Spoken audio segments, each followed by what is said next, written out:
प्यारे बच्चों, ਅੱਜ ਆਪਾਂ ਉਹਨਾਂ ਫਿਜ਼ੀਕਲ ਕੁਆਂਟੀਟੀਜ਼ ਬਾਰੇ ਪੜਾਂਗੇ ਜਿਨ੍ਹਾਂ ਦਾ ਮੈਗਨੀਟਿਊਡ ਦੇ ਨਾਲ ਨਾਲ ਡਾਇਰੈਕਸ਼ਨ ਵੀ ਹੁੰਦੀ ਹੈ। ਭਾਵ ਕਿ ਜਿਨ੍ਹਾਂ ਨੂੰ ਅਸੀਂ ਵੈਕਟਰਸ ਕਹਿੰਦੇ ਆ, ਵੈਕਟਰ ਕੁਆਂਟੀਟੀਜ਼ ਕਹਿੰਦੇ ਆ। ਫਿਜ਼ਿਕਸ ਸ਼ੁਰੂ ਕਰਨ ਵੇਲੇ ਆਪਾਂ ਇਹ ਪੜ੍ਹਿਆ ਸੀ ਪਹਿਲੇ ਚੈਪਟਰ ਦੇ ਵਿੱਚ ਕਿ ਫਿਜ਼ੀਕਲ ਕੁਆਂਟੀਟੀਜ਼ ਕੀ ਹੁੰਦੀਆਂ ਨੇ, ਕਿਹਨਾਂ ਨੂੰ ਕਹਿੰਦੇ ਫਿਜ਼ੀਕਲ ਕੁਆਂਟੀਟੀਜ਼, ਜਿਨ੍ਹਾਂ ਨੂੰ ਅਸੀਂ ਮੈਜਰ ਕਰ ਸਕਦੇ ਹਾਂ। All the measurable quantities like displacement, time, mass, velocity, acceleration, force, work, momentum. There are so many others also. So ਸਾਰੀਆਂ ਨੂੰ ਅਸੀਂ ਫਿਜ਼ੀਕਲ ਕੁਆਂਟੀਟੀਜ਼ ਕਹਿੰਦੇ ਆ। ਪਹਿਲੀ ਯੂਨਿਟ ਦੇ ਵਿੱਚ ਆਪਾਂ ਪੜ੍ਹਿਆ ਕਿ ਇਹਨਾਂ ਨੂੰ ਮੈਜਰ ਕਿਵੇਂ ਕਰਨਾ, ਇਹਨਾਂ ਦੀਆਂ ਡਾਇਮੈਂਸ਼ਨਸ ਕਿਵੇਂ ਦੇਖਣੀਆਂ ਨੇ, ਫਾਰਮੂਲੇ ਕਿਵੇਂ ਬਣਾਉਣੇ ਆ। ਸੋ ਡਾਇਮੈਂਸ਼ਨ ਐਨਾਲਿਸਿਸ ਬਾਰੇ ਪੜ੍ਹਿਆ।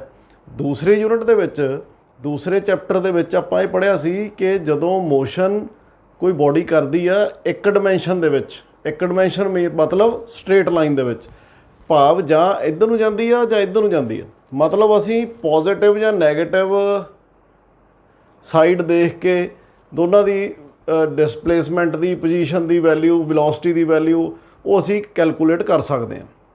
ਮਤਲਬ ਸਾਨੂੰ ਪੋਜ਼ੀਟਿਵ ਅਤੇ ਨੈਗੇਟਿਵ ਨਾਲ ਹੀ ਸਾਡਾ ਪਰਪਸ ਹੱਲ ਹੋ ਜਾਂਦਾ। ਪਰ ਉਦੋਂ ਕੀ ਕਰਾਂਗੇ ਜਦੋਂ ਸਾਡੇ ਕੋਲ ਮੋਸ਼ਨ ਜੋ ਹੈ ਪਲੇਨ ਦੇ ਵਿੱਚ ਹੋਵੇ ਜਾਂ 3 ਡਾਇਮੈਂਸ਼ਨ ਦੇ ਵਿੱਚ ਹੋਵੇ। ਪਲੇਨ ਦੇ ਵਿੱਚ ਮੋਸ਼ਨ ਦਾ ਮਤਲਬ ਜਦੋਂ ਦੋ ਕੋਆਰਡੀਨੇਟਸ ਚੇਂਜ ਕਰਨ, ਐਕਸ ਵੀ ਅਤੇ ਵਾਈ ਵੀ।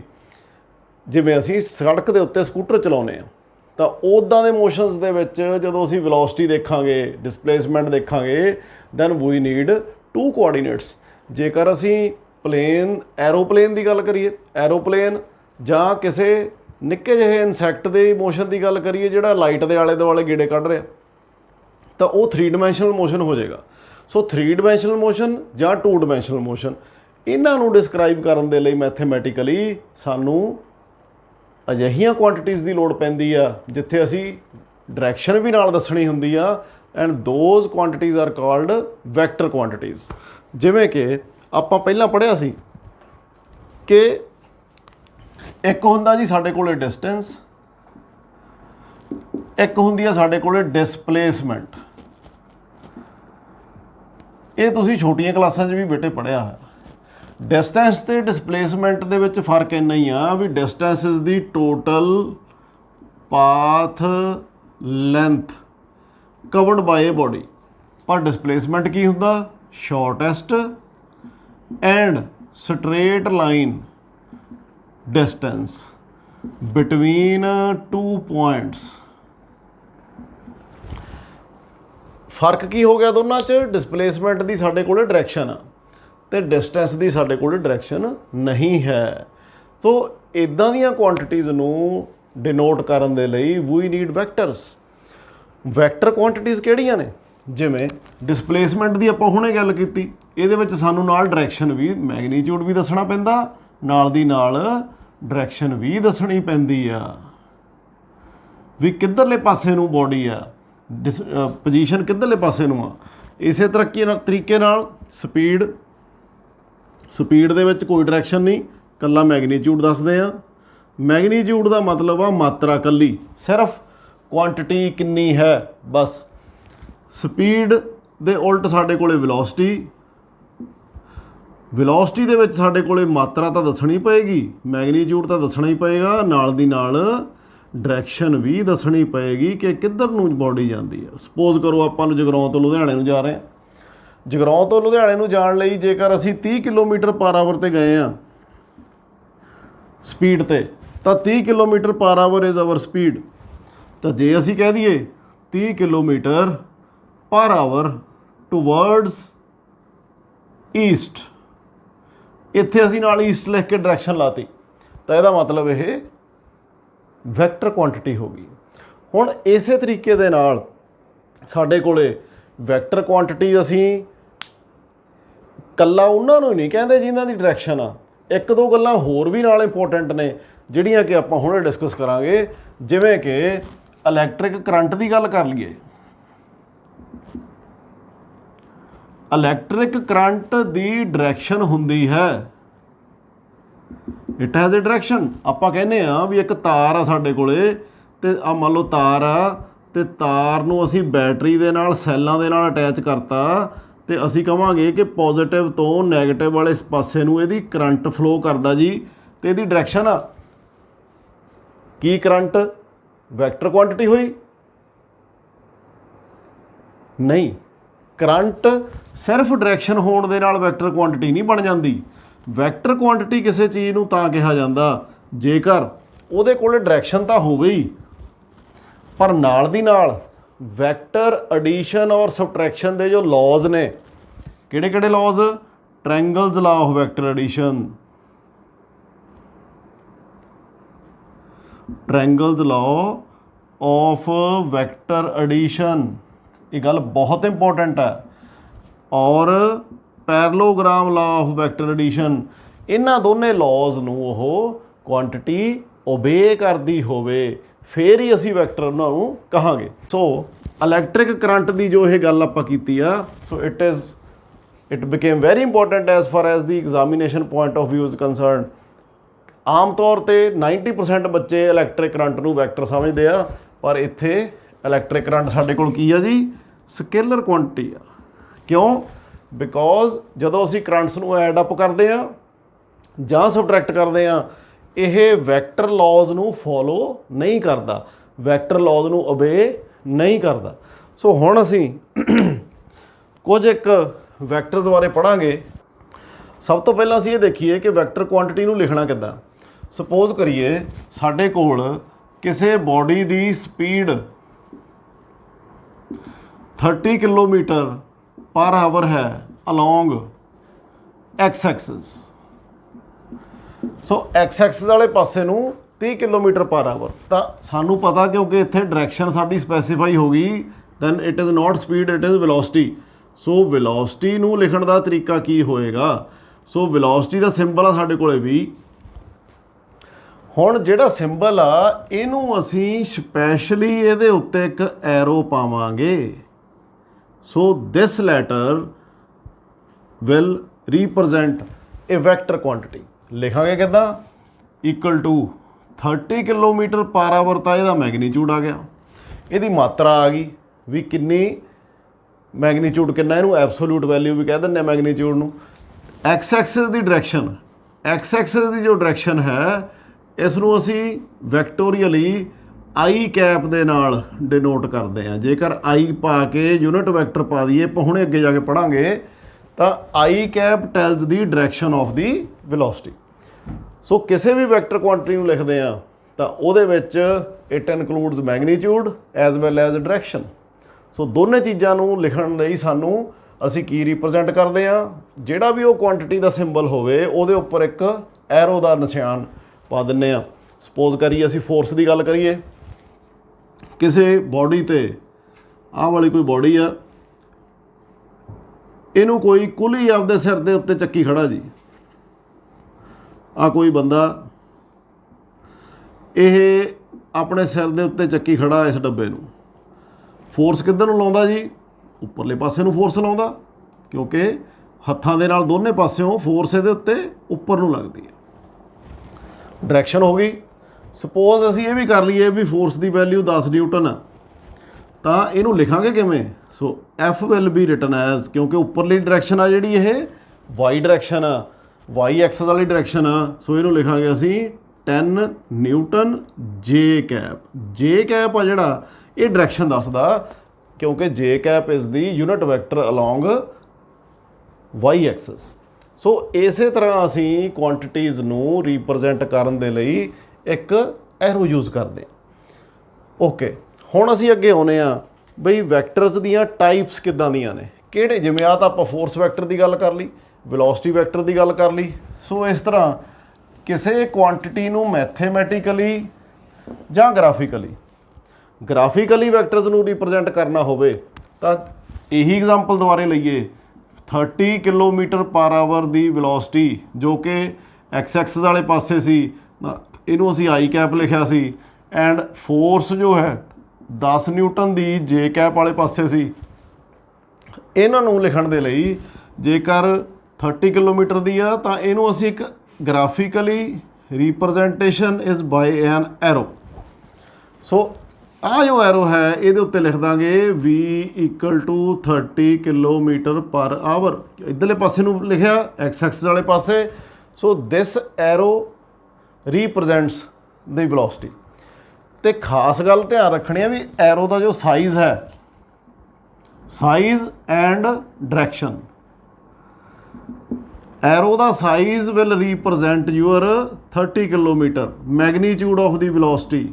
ਸੋ ਐਰੋ ਦਾ ਸਾਈਜ਼ ਕੀ ਰਿਪਰੈਜ਼ੈਂਟ ਕਰਦਾ? ਮੈਗਨੀਚਿਊਡ। ਮੰਨ ਲਓ ਕੋਈ ਹੋਰ ਵੈਲੋਸਿਟੀ ਹੈ ਨਾਲ ਜਿਹਦਾ ਮੈਗਨੀਚਿਊਡ 10 ਕਿਲੋਮੀਟਰ ਪਰ ਆਵਰ ਆ ਸੇਮ ਡਾਇਰੈਕਸ਼ਨ ਦੇ ਵਿੱਚ, ਤਾਂ ਉਸ ਦੀ ਲੰਬਾਈ ਇਹਦੇ ਨਾਲੋਂ ਤੀਜਾ ਹਿੱਸਾ ਹੋਏਗੀ।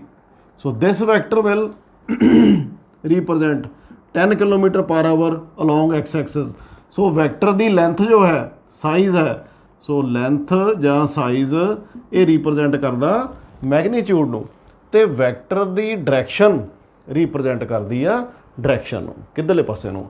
ਸੋ ਜੇ ਫੋਰਸ 10 ਨਿਊਟਨ ਦੀ ਜੇ ਕੈਪ ਵਾਲੇ ਪਾਸੇ ਸੀ ਤਾਂ ਇਹਨੂੰ ਅਸੀਂ ਲਿਖਾਂਗੇ ਇੱਧਰਲੇ ਪਾਸੇ ਨੂੰ। ਇਸੇ ਤਰ੍ਹਾਂ ਜੇਕਰ ਇਹਦੇ ਕੰਪੈਰੀਜ਼ਨ ਦੇ ਵਿੱਚ 20 ਨਿਊਟਨ ਦੀ ਫੋਰਸ ਲੱਗੀ ਹੋਵੇ ਤੇ ਉਹ -x ਵਾਲੇ ਪਾਸੇ ਲੱਗੀ ਹੋਵੇ, ਸੈਕੰਡ ਫੋਰਸ ਸਪੋਜ਼ ਕਰੀਏ, ਸੋ ਸਪੋਜ਼ ਦਿਸ ਵਾਸ F1 F2 20 ਨਿਊਟਨ ਕਿੱਧਰਲੇ ਪਾਸੇ ਨੂੰ -i ਕੈਪ। ਤੋ ਇਹਨੂੰ ਰਿਪਰੈਜ਼ੈਂਟ ਕਰਨ ਦਾ ਤਰੀਕਾ ਕੀ ਹੋਏਗਾ? ਕਿਉਂਕਿ 20 ਆ, ਅਸੀਂ ਜੇ ਇਹਦੇ ਕੰਟੈਕਸਟ ਦੇ ਵਿੱਚ ਹੀ ਲਿਖ ਰਹੇ ਹਾਂ ਤੇ ਜੇ ਆ 10 ਸੀ ਤਾਂ 20 ਆ, ਤਾਂ ਇਹਦਾ ਮਤਲਬ ਇਹ ਇਹਦੇ ਨਾਲੋਂ ਡਬਲ ਸਾਈਜ਼ ਦਾ ਹੋਏਗਾ। ਪਰ ਡਾਇਰੈਕਸ਼ਨ ਕਿਉਂਕਿ ਨੈਗੇਟਿਵ ਆ, ਸੋ ਇਸ ਕਰਕੇ ਇੱਧਰਲੇ ਪਾਸੇ ਨੂੰ। So F2 will be -20 newton J cap. 20 newton the representation is by the length of the vector, length of the arrow, and direction ਜਿੱਧਰਲੇ ਪਾਸੇ ਨੂੰ ਆ ਉਹ ਸਾਡਾ ਇਹਦਾ ਡਾਇਰੈਕਸ਼ਨ ਦੱਸਦਾ। ਆਓ ਹੁਣ ਦੇਖੀਏ ਕਿ ਪੋਜੀਸ਼ਨ ਵੈਕਟਰ ਕੀ ਹੁੰਦਾ। ਜੇਕਰ ਅਸੀਂ ਕਿਸੇ ਬੋਡੀ ਦੀ ਪੋਜੀਸ਼ਨ ਨੂੰ ਰਿਪਰੈਜ਼ੈਂਟ ਕਰਨਾ ਹੋਵੇ ਤਾਂ ਅਸੀਂ ਇੱਕ ਸਿੰਪਲ ਪੁਆਇੰਟ ਚੂਜ਼ ਕਰਦੇ ਹਾਂ ਜਿਹਨੂੰ ਅਸੀਂ ਕੋਆਰਡੀਨੇਟ ਐਕਸਿਸ ਕਹਿੰਦੇ ਹਾਂ, origin of the coordinate axis. So ਜੇਕਰ ਅਸੀਂ ਸਿੰਪਲ ਕਿਸੇ ਬੋਡੀ ਦੀ ਪੋਜੀਸ਼ਨ ਨੂੰ ਰਿਪਰੈਜ਼ੈਂਟ ਕਰਨਾ ਹੋਵੇ ਤਾਂ ਅਸੀਂ ਇੱਕ ਕੋਆਰਡੀਨੇਟ ਐਕਸਿਸ ਚੂਜ਼ ਕਰਦੇ ਹਾਂ ਪਲੇਨ ਦੇ ਵਿੱਚ। ਓਰੀਜਨ ਤੋਂ ਪੋਜੀਸ਼ਨ ਦੱਸਣ ਦੇ ਲਈ ਸਪੋਜ਼ ਕਰਦੇ ਹਾਂ ਬੋਡੀ ਦੀ ਜੋ ਮੋਸ਼ਨ ਹੈ ਉਹ ਇਸ ਤਰੀਕੇ ਨਾਲ ਆ।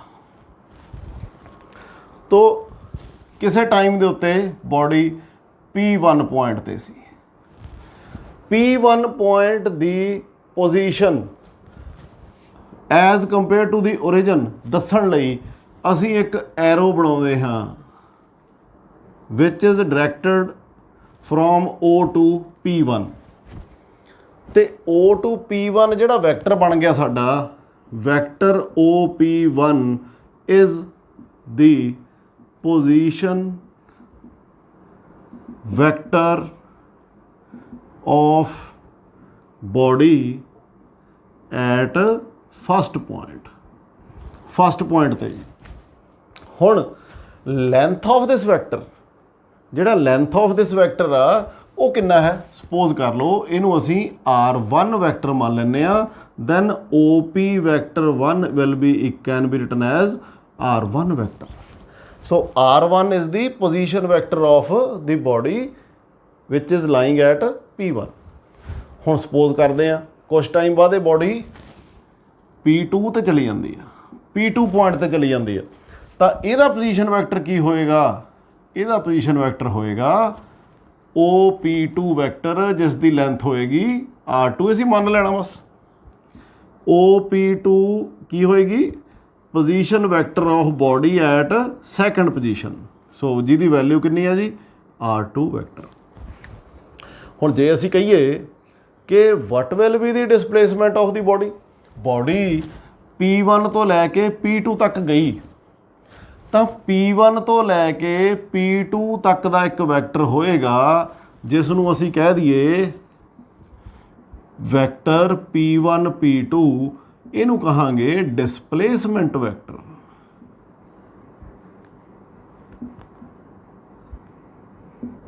ਹੁਣ ਅਸੀਂ ਡਿਫਾਈਨ ਕਰ ਸਕਦੇ ਹਾਂ ਦੋ ਵੈਕਟਰ, ਕਿਹੜੇ ਕਿਹੜੇ? First is position vector. Position vector ਕੀ ਹੋਏਗਾ? It is a vector which is used to represent the position of a body with respect to a origin O. Secondly, what will be the displacement vector? A displacement vector can be defined as the displacement covered by a body between 2 points. Simple ਜੀ ਗੱਲ ਆ, ਜਿਹੜਾ vector ਦਾ ਜੋ ਕਰੈਕਟਰਿਸਟਿਕ ਹੈ ਉਹਦਾ ਨਾਂ ਵੀ ਉਸੇ ਤਰੀਕੇ ਨਾਲ ਰੱਖਿਆ ਗਿਆ ਹੈ। ਪੋਜੀਸ਼ਨ ਨੂੰ ਦੱਸਣ ਵਾਲੇ ਵੈਕਟਰ ਦਾ ਨਾਂ ਪੋਜੀਸ਼ਨ ਵੈਕਟਰ, ਡਿਸਪਲੇਸਮੈਂਟ ਨੂੰ ਦੱਸਣ ਵਾਲੇ ਵੈਕਟਰ ਦਾ ਨਾਂ ਡਿਸਪਲੇਸਮੈਂਟ ਵੈਕਟਰ। ਹੁਣ ਕੁਝ ਵੈਕਟਰ ਇਦਾਂ ਦੇ ਹੁੰਦੇ ਆ ਜਿਨ੍ਹਾਂ ਨੂੰ ਅਸੀਂ ਡਰੈਗ ਕਰਕੇ ਇੱਕ ਜਗ੍ਹਾ ਤੋਂ ਦੂਜੀ ਜਗ੍ਹਾ 'ਤੇ ਲੈ ਜਾਂਦੇ ਆ। ਜਿਵੇਂ ਕੋਈ ਵੈਕਟਰ ਸੀਗਾ, ਸਪੋਜ਼ ਕਰੀਏ ਆਹੀ ਵੈਕਟਰ ਆ ਸਾਡਾ ਇਹ OP1, ਇਹਨੂੰ ਮੈਂ ਰੀਪ੍ਰਜੈਂਟ ਕਰਨ ਦੇ ਲਈ ਇੱਥੋਂ ਡਰੈਗ ਕਰਕੇ ਇੱਥੇ ਲੈ ਜਾਂਦਾ। ਇਸੇ ਤਰ੍ਹਾਂ ਮੈਂ OP2 ਵੈਕਟਰ ਨੂੰ ਵੀ ਇੱਥੇ ਲੈ ਜਾਂਦਾ। ਸੋ this was P1 and suppose ਕਰੀਏ this is P2। So this was our R1 vector, this was R2 vector. ਇਹਨੂੰ ਡਰੈਗ ਕਰਕੇ ਇੱਥੇ ਲੈ ਗਿਆ, ਚੱਕ ਕੇ ਇੱਥੇ ਲੈ ਗਿਆ। ਤੀਸਰਾ ਸਾਡਾ ਡਿਸਪਲੇਸਮੈਂਟ ਵੈਕਟਰ ਸੀ, ਉਹ ਵੀ ਮੈਂ ਇੱਥੇ ਬਣਾ ਲਿਆ ਸੌਖਾ ਕਰਨ ਦੇ ਲਈ। Displacement vector P1 P2। ਤੇ ਜਿਹੜੇ ਵੈਕਟਰਸ ਨੂੰ ਅਸੀਂ ਡਰੈਗ ਕਰਕੇ ਇੱਕ ਜਗ੍ਹਾ ਤੋਂ ਦੂਜੀ ਜਗ੍ਹਾ ਤੇ ਲੈ ਜਾਂਦੇ ਆ, ਪਰ ਸ਼ਰਤ ਕੀ ਆ, ਉਹਨਾਂ ਦੀ ਮੈਗਨੀਟਿਊਡ ਤੇ ਡਾਇਰੈਕਸ਼ਨ ਨਹੀਂ ਚੇਂਜ ਹੋਣਾ ਚਾਹੀਦਾ। ਡਾਇਰੈਕਸ਼ਨ ਆਹੀ ਸੀ, ਇੱਥੇ ਵੀ ਉਹੀ ਡਾਇਰੈਕਸ਼ਨ ਉੱਧਰ ਨੂੰ ਹੀ ਆ। ਆਹ ਡਾਇਰੈਕਸ਼ਨ ਸੀ P2 ਦੀ, ਇੱਧਰਲੇ ਪਾਸੇ ਨੂੰ ਹੀ ਆ। ਡਿਸਪਲੇਸਮੈਂਟ ਦੀ ਆਹ ਸੀ, ਡਿਸਪਲੇਸਮੈਂਟ ਦੀ ਵੀ ਡਾਇਰੈਕਸ਼ਨ ਉਹੀ ਰਹੀ ਆ। ਮਤਲਬ ਕੋਈ ਵੈਕਟਰ ਨੂੰ ਅਸੀਂ ਡਰੈਗ ਕਰਕੇ ਲੈ ਕੇ ਜਾ ਸਕਦੇ ਹਾਂ। ਜੇ ਕਿਸੇ ਵੀ ਕੁਆਂਟਿਟੀ ਦਾ ਜੇਕਰ ਡਰੈਗ ਕਰਕੇ ਲੈ ਕੇ ਜਾ ਸਕਦੇ ਹਾਂ ਤਾਂ ਉਸ ਵੈਕਟਰ ਨੂੰ ਅਸੀਂ ਕਹਿੰਦੇ ਹਾਂ ਫ੍ਰੀ ਵੈਕਟਰ।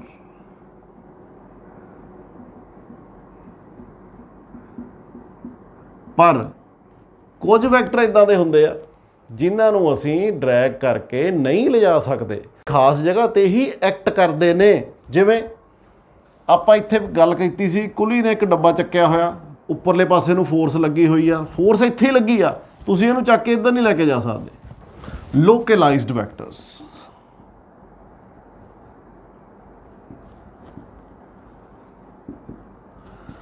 ਸੋ ਜਿਹੜੇ ਵੈਕਟਰਸ ਨੂੰ ਅਸੀਂ ਡਰੈਗ ਕਰਕੇ ਇੱਕ ਜਗ੍ਹਾ ਤੋਂ ਦੂਜੀ ਜਗ੍ਹਾ ਤੇ ਲੈ ਕੇ ਜਾ ਸਕਦੇ ਹਾਂ, but without altering its magnitude and direction, ਉਹਨਾਂ ਨੂੰ ਕੀ ਕਹਿੰਦੇ ਆ ਜੀ? Free vectors.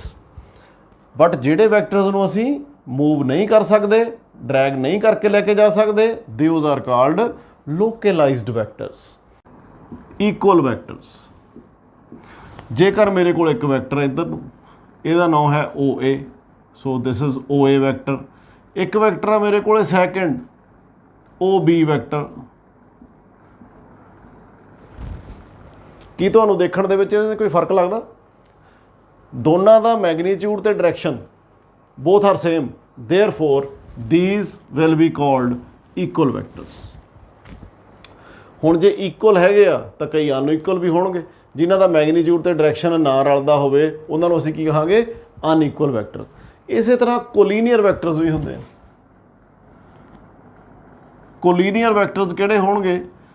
ਕੋ means one, linear means line, ਜਿਹੜੇ ਇੱਕੋ ਲਾਈਨ ਤੇ ਹੋਣ। ਇੱਕ ਵੈਕਟਰ ਆਹ ਵਾਲਾ ਆ OA ਵੈਕਟਰ, ਦੂਜਾ ਵੈਕਟਰ ਵੀ ਇਸੇ ਲਾਈਨ ਤੇ ਆ same OB vector. They are both acting on at same line, ਇੱਕੋ ਹੀ ਲਾਈਨ ਆਫ ਐਕਸ਼ਨ ਆ ਦੋਨਾਂ ਦੀ।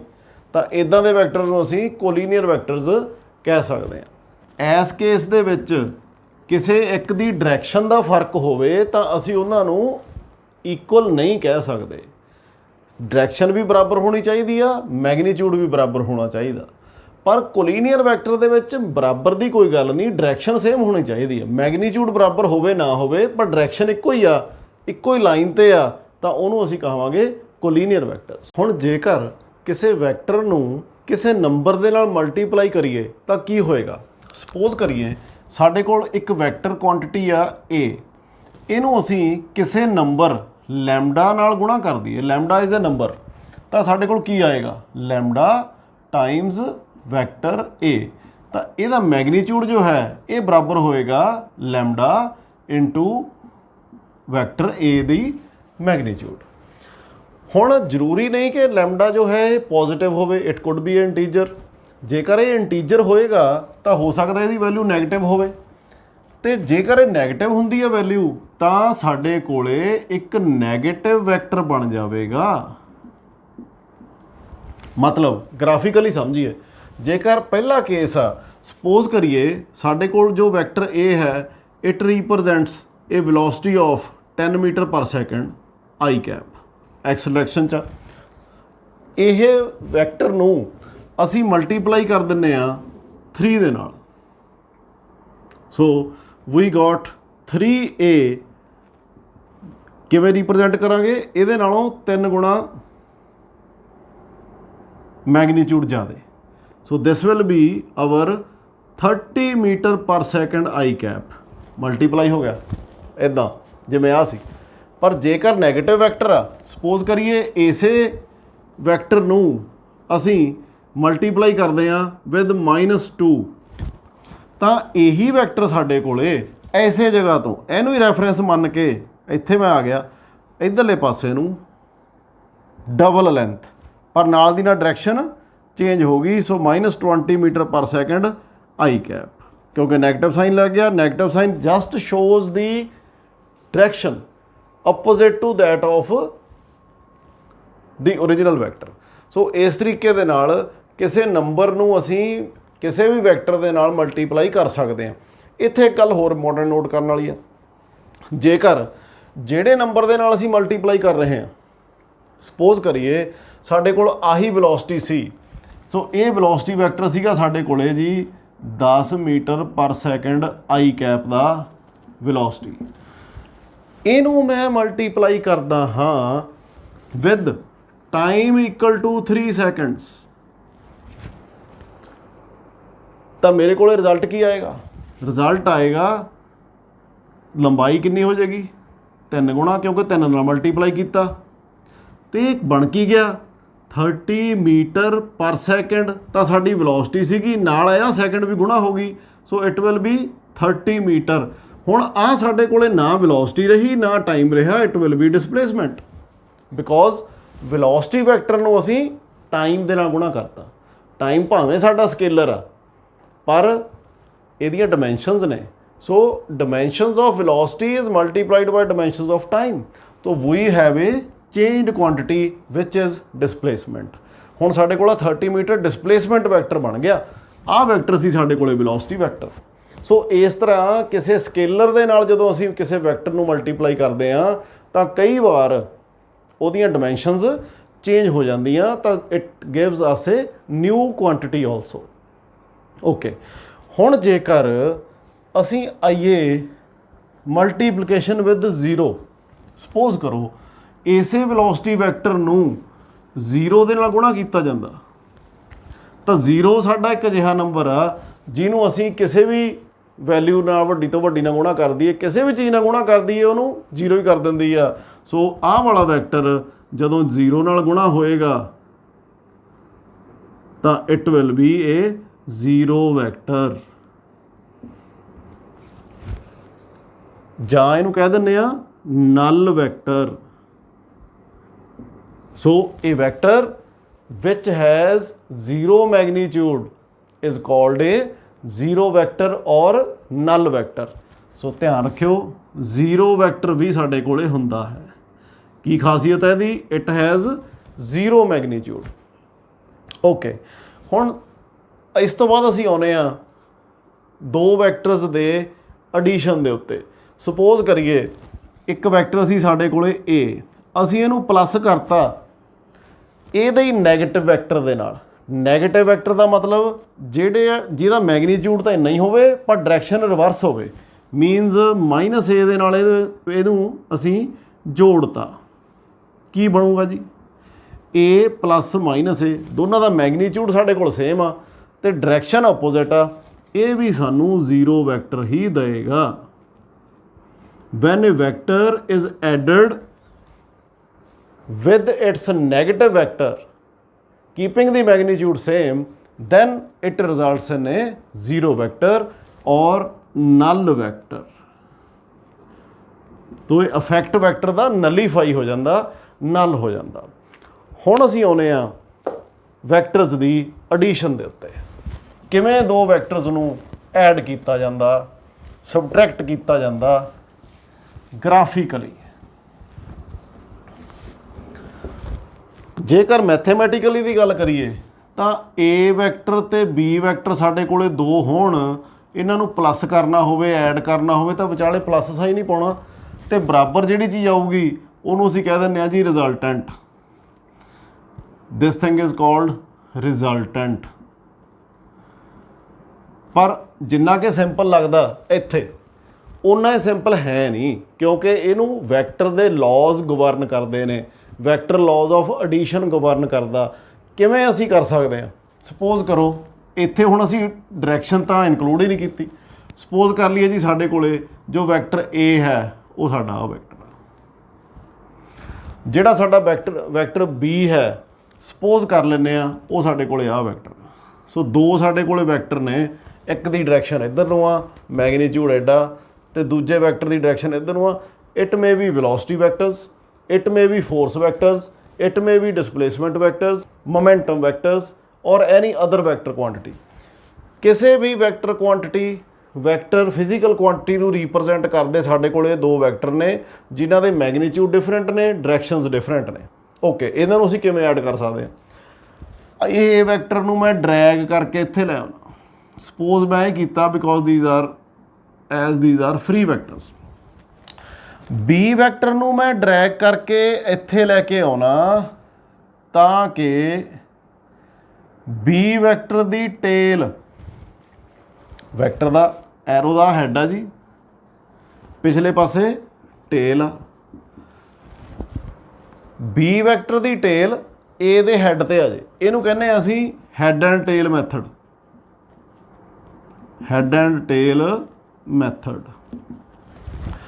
ਤਾਂ ਇਹਨਾਂ ਦੋਨਾਂ ਨੂੰ ਅਸੀਂ ਜੇਕਰ ਦੋ ਵੈਕਟਰਸ ਦਾ ਟੇਲ ਹੈਡ ਇੱਦਾਂ ਸੀਕੁਐਂਸ 'ਚ ਪਏ ਹੋਣ ਤਾਂ ਇਹਨੂੰ ਅਸੀਂ ਕਹਿੰਦੇ ਆ these vectors are in order। Order ਦੇ ਵਿੱਚ ਪਏ ਆ, ਸਹੀ ਤਰੀਕੇ ਨਾਲ ਪਏ ਆ। ਤਾਂ ਇਹਨਾਂ ਦੋਨਾਂ ਨੂੰ ਜਦੋਂ ਐਡ ਕਰਾਂਗੇ, ਜਿਹੜਾ ਅਸੀਂ ਇੱਥੇ ਲਿਖ ਲਿਆ ਸੀ ਬੜੇ ਸੌਖੇ ਤਰੀਕੇ ਨਾਲ, ਤਾਂ ਆਰ ਸਾਡਾ ਕੀ ਆਊਗਾ? Closing side. ਇੱਕ ਟ੍ਰਾਇੰਗਲ ਦੀ ਸ਼ੇਪ ਬਣ ਗਈ। ਜਿਹੜਾ ਹੁਣ ਸਾਡੇ ਕੋਲੇ ਆ ਥਰਡ ਵੈਕਟਰ ਆ ਜਿਹਨੇ ਐਸ ਆਰਡਰ ਨੂੰ ਕਲੋਜ਼ ਕਰਤਾ, ਟੇਲ ਹੈਡ, ਜਿਹੜੇ ਦੋ ਵੈਕਟਰਸ ਆਰਡਰ 'ਚ ਪਏ ਉਹਨਾਂ ਨੂੰ ਜੋੜ ਲਿਆ, ਤੇ ਜਿਹੜਾ ਆਪੋਜ਼ਿਟ ਆਰਡਰ ਦੇ ਵਿੱਚ ਆ ਉਹ ਇਹਦਾ ਦੱਸੂਗਾ ਸਾਡੇ ਕੋਲੇ resultant which will be A plus B। ਤਾਂ ਇਹਨੂੰ ਹੀ ਅਸੀਂ ਕਹਿੰਦੇ ਆ triangles method of addition. Triangles method of addition, ਇਹਨੂੰ ਅਸੀਂ head and tail method of addition ਵੀ ਕਹਿ ਦਿੰਦੇ ਆ। Okay, now comes the second method. Second method ਨੂੰ ਅਸੀਂ ਕਹਿੰਦੇ ਆ parallelogram law of addition. Parallelogram method of addition. ਕਿਵੇਂ? ਇਹੀ ਦੋ ਵੈਕਟਰਸ, ਆਹੀ ਵੈਕਟਰ A ਵੈਕਟਰ ਨੂੰ ਮੈਂ ਡਰੈਗ ਕਰਕੇ ਹੁਣ ਇੱਥੇ ਲੈ ਆਇਆ। ਇਹ ਸਾਡਾ A ਵੈਕਟਰ, ਉਹੀ ਡਾਇਰੈਕਸ਼ਨ ਆ, ਉਹੀ ਇਹਦੀ ਮੈਗਨੀਟਿਊਡ ਆ, ਥੋੜਾ ਜਿਹਾ ਟੇਢਾ ਬਣ ਗਿਆ। ਸੋ A ਵੈਕਟਰ। ਜਿਹੜਾ B ਵੈਕਟਰ ਮੇਰਾ ਆ ਸੀਗਾ, ਇਹਨੂੰ ਮੈਂ ਆਰਡਰ 'ਚ ਰੱਖਣ ਦੀ ਬਜਾਏ ਇੱਥੇ ਲੈ ਆਇਆ।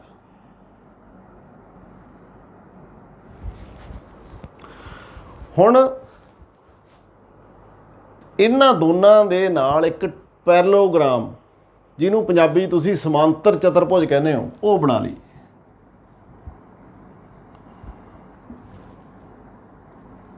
ਲਓ ਜੀ, ਸਮਾਂਤਰ ਚਤੁਰਭੁਜ ਪੈਰਲਲੋਗ੍ਰਾਮ ਬਣਾ ਲਈ। ਤੇ ਜਿਹੜੇ ਇਹ ਦੋ ਵੈਕਟਰ ਇਸ ਪੁਆਇੰਟ ਦੇ ਉੱਤੇ, O ਪੁਆਇੰਟ ਦੇ ਉੱਤੇ ਐਕਟ ਕਰਦੇ ਆ, ਇੱਕੋ ਹੀ ਸਾਈਮultaneously ਐਕਟਿੰਗ ਦਿਸ ਪੁਆਇੰਟ, ਤਾਂ ਇਸ ਪੈਰਲੋਗ੍ਰਾਮ ਦਾ ਜੋ ਰਿਜ਼ਲਟੈਂਟ ਹੋਏਗਾ ਉਹ ਹੋਏਗਾ ਦੀ diagonal of this parallelogram that will give us a plus b। ਹੁਣ ਡਾਇਗਨਲ ਦੋ ਹੁੰਦੇ ਆ ਪੈਰਲੋਗ੍ਰਾਮ ਦੇ, ਇੱਕ ਤਾਂ ਉਹ ਹੋ ਗਿਆ ਜਿਹੜਾ ਇੱਧਰ ਨੂੰ ਹੋਇਆ, ਦੂਜਾ ਇੱਧਰ ਨੂੰ ਵੀ ਤਾਂ ਬਣ ਸਕਦਾ, ਪਰ ਇੱਥੇ ਅਸੀਂ ਖਿਆਲ ਰੱਖਣਾ ਉਹ ਡਾਇਗਨਲ ਸਾਡਾ ਰਿਜ਼ਲਟੈਂਟ ਦੱਸੂਗਾ ਜਿਹੜਾ ਇਹਨਾਂ ਦੇ ਪੁਆਇੰਟ ਆਫ ਓਰੀਜਨ ਤੇ ਪੁਆਇੰਟ ਆਫ ਐਕਸ਼ਨ ਤੇ ਐਕਟ ਕਰੇ, ਇਹਦੇ ਵਿੱਚੋਂ ਦੀ ਪਾਸ ਕਰੇ ਇਸ ਪੁਆਇੰਟ ਦੇ ਵਿੱਚ ਦੀ, ਜਿਹੜੇ ਪੁਆਇੰਟ ਤੇ ਦੋਨੇ ਐਕਟ ਕਰਦੇ ਆ ਇਕੱਠੇ, ਉਸ ਪੁਆਇੰਟ ਦੇ ਵਿੱਚੋਂ ਦੀ ਜਿਹੜਾ ਡਾਇਗਨਲ ਪਾਸ ਕਰਦਾ ਉਹ ਇਹਦਾ ਰਿਜ਼ਲਟੈਂਟ ਆ, ਦੂਜਾ ਨਹੀਂ ਹੈਗਾ। ਓਕੇ, ਸੋ ਇਹ ਸਾਡੇ ਕੋਲੇ ਦੋ ਮੈਥਡ ਨੇ ਜੀ ਵੈਕਟਰਸ ਨੂੰ ਐਡ ਕਰਨ ਦੇ। ਹੁਣ ਕੀ ਅਸੀਂ ਵੈਕਟਰਸ ਨੂੰ ਸਬਟਰੈਕਟ ਵੀ ਕਰ ਸਕਦੇ ਹਾਂ? ਐਡ ਕਰਨਾ ਤਾਂ ਅਸੀਂ ਦੇਖ ਲਿਆ, ਡਿਟੇਲ ਦੇ ਵਿੱਚ ਪੜ੍ਹਾਂਗੇ, parallelogram, law of vector addition, triangles law of vector addition ਅਗਲੇ ਲੈਕਚਰ 'ਚ ਪੜ੍ਹਾਂਗੇ। ਪਰ ਇੱਥੇ ਅਸੀਂ ਕੰਸੈਪਟ ਸਮਝ ਲਿਆ ਵੀ ਕਿਵੇਂ ਅਸੀਂ ਦੋ ਵੈਕਟਰਸ ਨੂੰ ਐਡ ਕਰ ਸਕਦੇ ਹਾਂ, ਅਤੇ ਜੇਕਰ ਆਰਡਰ 'ਚ ਰੱਖ ਲਈਏ ਦੋਨਾਂ ਨੂੰ ਅਤੇ ਕਲੋਜ਼ਿੰਗ ਸਾਈਡ ਆ ਜਿਹੜੀ ਆਪੋਜ਼ਿਟ ਆਰਡਰ 'ਚ ਉਹ ਰਿਜ਼ਲਟੈਂਟ ਦੱਸੂਗੀ।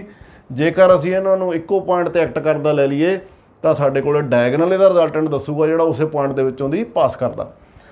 ਨਾਓ ਇਹਨਾਂ ਦੋਨਾਂ ਨੂੰ ਮੰਨ ਲਓ ਸਬਟਰੈਕਟ ਕਰਨਾ, ਇਹੀ ਦੋ ਵੈਕਟਰ A ਅਤੇ B ਸਪੋਜ਼ ਕਰ ਲਓ ਜੀ, ਇਹਨਾਂ ਨੂੰ ਅਸੀਂ ਸਬਟਰੈਕਟ ਕਰਨਾ। We have to find A minus B। A minus B ਕਰਨਾ ਹੋਵੇ ਤਾਂ ਸਾਨੂੰ ਕੀ ਕਰਨਾ ਪਊਗਾ? ਐਸੇ ਵੈਕਟਰ ਨੂੰ ਡਰੈਗ ਕਰਕੇ ਮੈਂ ਇੱਥੇ ਲਾਇਆ, ਤਰੀਕੇ ਸਾਡੇ ਕੋਲ ਉਹੀ ਨੇ ਦੋਨੇ। ਇਹ ਸਾਡਾ A ਵੈਕਟਰ ਆ ਜੀ, ਜਿਹੜਾ B ਵੈਕਟਰ ਆ ਇਹਦਾ ਮੈਂ ਨੈਗੇਟਿਵ ਵੈਕਟਰ ਫਾਈਂਡ ਕਰ ਲਿਆ। ਕਿਵੇਂ? ਜੇ ਆਹ B ਸੀਗਾ ਤਾਂ ਇੱਧਰ ਨੂੰ ਕੀ ਹੋਏਗਾ? Minus B। Direction opposite, magnitude same.